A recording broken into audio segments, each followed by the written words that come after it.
kan koo hiriyooni dhibbatu shee argeena diidee garaanii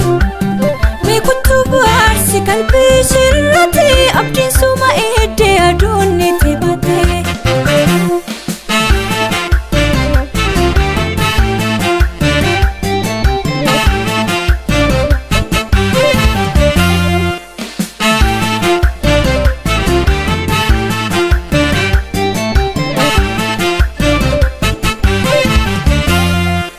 Nikina na durki sura kallaku wadarku fawini bardera siyada narralle gelisa sanyiku dibulguf siku fadawasa ya nikina na durki sura kallaku wadarku fawini bardera siyada narralle gelisa sanyiku dibulguf siku fadawasa.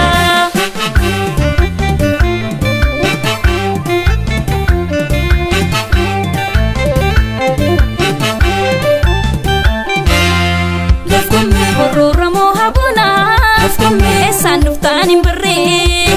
kamna wali fi mana kamalum tun jejere walal sayo basina baka buka gutata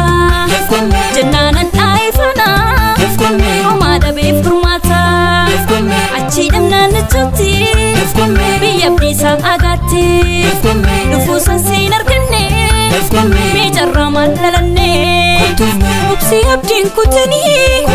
Guya kaba umane ayo kaba fagati dufam guya mijate antale laf dibame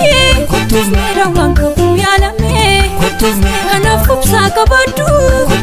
guya sana egadu edawan ko baki isargachum falake kanaf mitas gabai mijuburif kapsai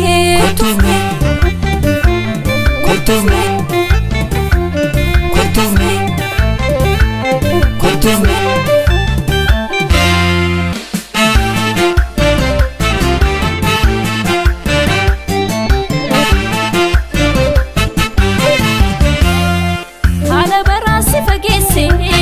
na firgime baka gese sanyiku yaadu makene irarse sila kawal jalan nufu gargar fagane njranu komoko ala larra waliyanu sorris wanan gamachisu irkadus yanin nchisu buna ukamne kiswanan nisu gula wunne ku warante jalana kena takalti buna malif nadifti gudanti Yerosif dibatu kan koo hiriyooni dhibbatu shee argeena diidee garaanii meekutu bu'aarsi qalbii shirratti abdiin suma eeddee aduun itti baatee.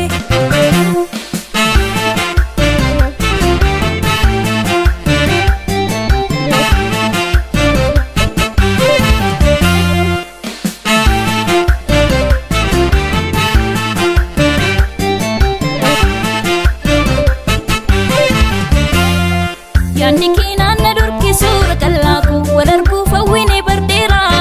siyada narralle gelisa sanyiku dibulguf siku fadawasa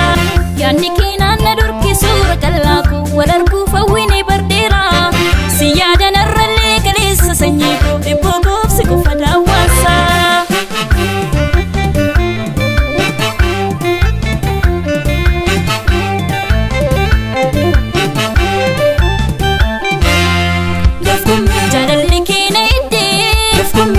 Ilke kanisa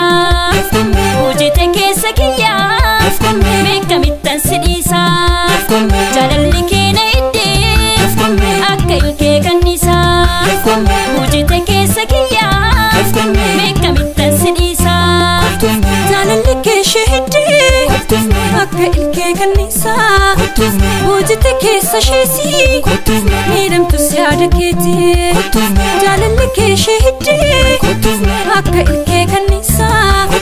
hojite keessa sheesi miidhamtus yaada keeti.